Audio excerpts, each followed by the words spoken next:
The rise and fall of the Berlin Wall. The Berlin Wall physically separated East and West Berlin and also served as a symbolic separation internationally between communism and capitalism during the Cold War. Construction of the Berlin Wall began overnight on August 13, 1961, at the direction of the political powers in East Berlin. 29 years, the people of East Berlin were held captive by communism, living in fear and oppression, and continuously looking for ways to escape. During U.S. President Ronald Reagan's speech, he commanded USSR Mikhail Gorbachev to tear down this wall.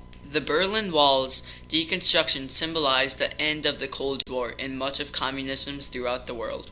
Although relations between the Soviet Union and the United States had been strained in the years before World War II, the U.S.-Soviet alliance of 1941 to 1945 was marked by a great degree of cooperation and was essential to securing the defeat of Nazi Germany.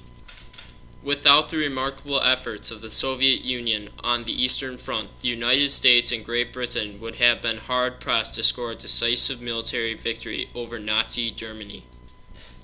After World War II, Europe was in need of reconstruction physically, financially, and politically. Europe was divided into numerous sectors: Western Bloc, American Zone, British Zone, French Zone, and Communist Bloc / the Soviet Zone, with Berlin central to the blocs and zones. By the 1960s, the Soviet Union and Eastern Europe was experiencing a brain drain where good scientists and scholars were leaving for Western Europe and the U.S. Construction of the Berlin Wall began overnight, August 13, 1961. The East German government constructed the Berlin Wall to keep people from leaving the Soviet sector of East Berlin and thus all of Eastern Europe. The U.S. saw the wall go up, as did the British and French, but decided not to start World War III in order to stop the construction of the wall. This was the Cold War, a standoff between communist and capitalist nations. The Cold War was also evident in the United Nations. Shortly after the war, the U.S. had proposed the Baruch Plan, designed to halt nuclear development, but the Soviet Union felt it unfair to freeze conditions when the U.S. only had a nuclear bomb. In turn, greater tensions. So the Union vetoed the Baruch Plan, and the nuclear arm races began. Around 2.7 million people left East Germany and East Berlin between 1949 and 1961, causing increasing difficulties for the leadership of the East German Communist Party.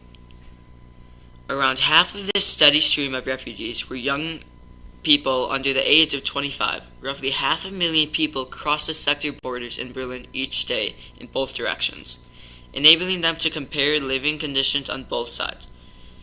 In 1960 alone, around 200,000 people made a permanent move to the west.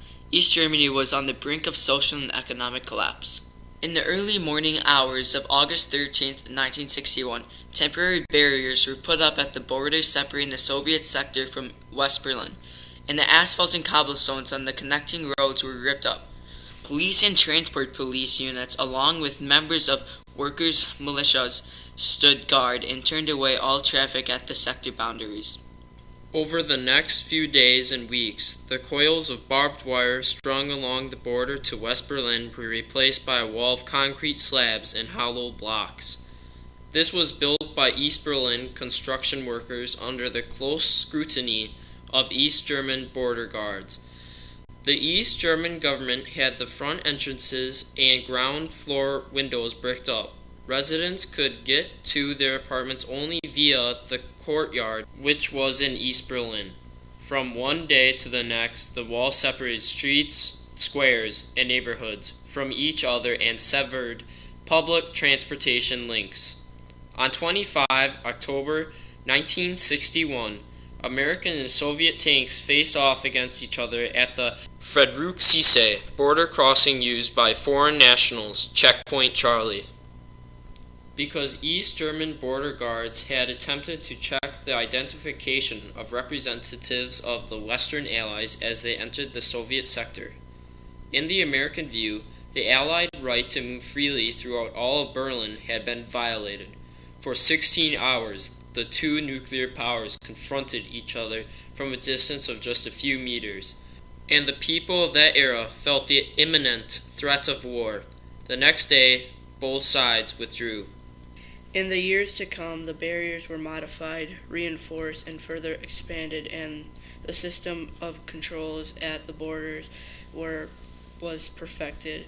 The wall running through the city center, which separated East and West Berlin from one another, was 26 miles long.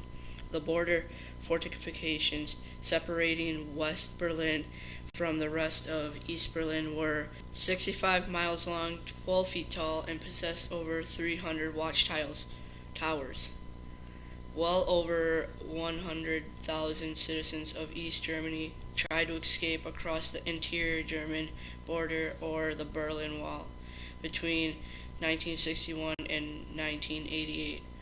More than 600 of them were shot and killed by East German border guards or died in other ways.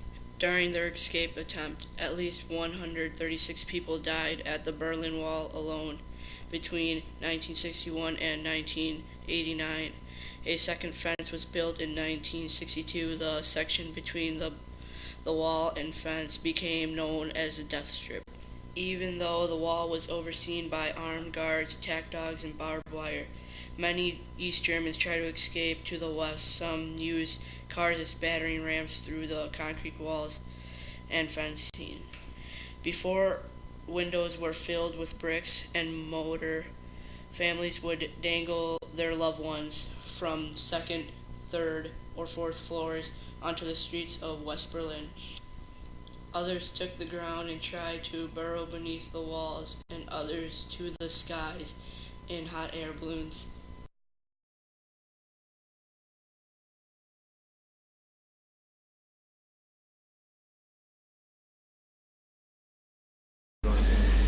We welcome change and openness, for we believe that freedom and security go together, that the advance of human liberty can only strengthen the cause of world peace. There is one sign the Soviets can make that would be unmistakable, that would advance dramatically the cause of freedom and peace. General Secretary Gorbachev, if you seek peace, if you seek prosperity for the Soviet Union and Eastern Europe, if you seek liberalization, come here to this gate. Mr. Gorbachev, open this gate.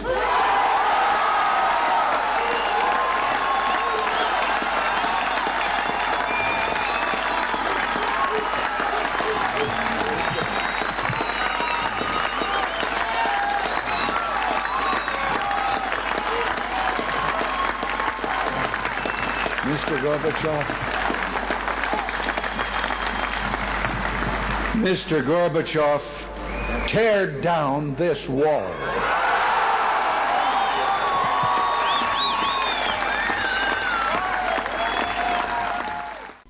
On November 9, 1989, as the Cold War began to thaw across Eastern Europe, the spokesman for East Berlin's Communist Party announced a change in his city's relations with the West. Starting at midnight that day, he said citizens of the East Germany were free to cross the country's borders. East and West Berliners flocked to the wall drinking beer and champagne and chanting "Tar off," which means open the gate. At midnight they flooded through the checkpoints. More than 2 million people from East Berlin visited West Berlin that weekend to participate in a celebration that was, one journalist wrote, the greatest street party in the history of the world. People used hammers and picks to knock away chunks of the wall. They became known as Mauerspecht, or wall woodpeckers. While cranes and bulldozers pulled down section after section, soon the wall was gone and Berlin was united for the first time since 1945.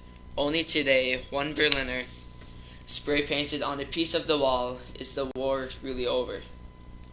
The reunification of East and West Germany was made official on October 3, 1990, almost 1 year after the fall of the Berlin Wall.